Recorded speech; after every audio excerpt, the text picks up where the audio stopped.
یہ حقیقت ہے کہ ہر انسان کو ایک بھڑکتے سیکس کی بھوک ہوتی ہے، لیکن اگر یہی سیکس دوسروں میں تلاش کرنے کی بجائے اپنی بیوی میں تلاش کیا جائے، جس نگاہ سے آپ دوسروں کی بیویوں کو دیکھتے ہیں اسی طرح دوسرے بھی آپ کی بیویوں کو دیکھتے ہوں گے، لہٰذا اپنی بیوی کو دیکھنا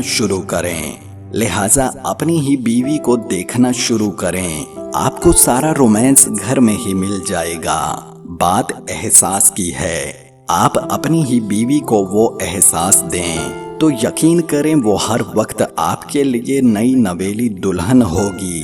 دوسری عورتوں کے پاس بھی سب کچھ وہی ہے جو آپ کی بیوی کے پاس ہے۔ اپنے گھر میں، اپنے بیڈ روم میں جیسا لباس پہنائیں، جیسی ادائیں دیکھنا چاہیں اور جیسے پیار کرنا چاہیں، آپ پر اسلام نے کوئی پابندی نہیں لگائی سوائے غیر فطری اور غلیظ اعمال کے۔ صرف احساس کی ضرورت ہے۔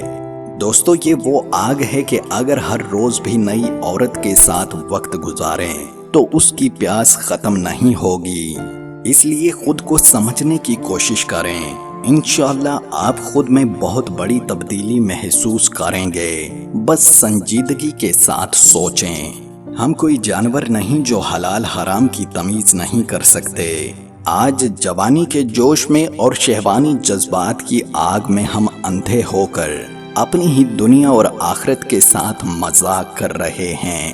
آج سے اس تصور کی پریکٹس کریں، اپنی ہی بیوی میں وہ سب دیکھیں جو آپ کو دوسروں میں نظر آتا ہے، اسے اپنے شہوانی جذبات کے تصور میں بنائیں، سنواریں، پیار کا اظہار کریں، وہی مزاح اور دلچسپ باتیں کرنے کی کوشش کریں جو آپ غیروں سے کرتے ہیں، وہی تحفے دیں، کھانا کھلائیں، رومانس کریں۔ میں دعوے کے ساتھ کہتا ہوں کہ اگر یہ پریکٹس آپ نے سنجیدگی سے شروع کر دی تو اپنی بیوی ہی آپ کو دنیا کی خوبصورت ترین عورت لگے گی۔